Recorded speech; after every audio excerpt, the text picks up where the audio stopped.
guys, magandang gabi po. Ngayon po ay magluluto tayo ng tinatawag na ginisang kamatis na may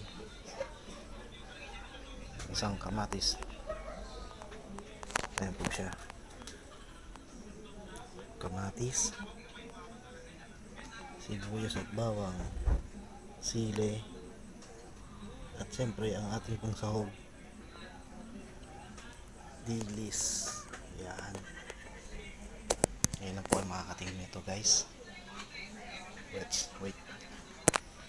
Ngayon po ay sinalang ko na yung kawali natin guys. Ayan guys. At may mantika rin tayo dyan, nakabang.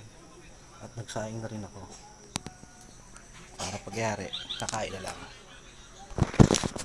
Ayan. Simulan na po natin ilagay ang unahin po natin ng dilis. Ayan po. Ayan. Pagyari po ng dilis, sibuyas, bawang, sili. Siyempre huli ang kamatis. Siyempre pagpula na yung ating dilis, saka natin ilalagay ang sibuyas, kamatis. Huli natin ang kamatis. Siyempre lagyan natin ang bechin at asin.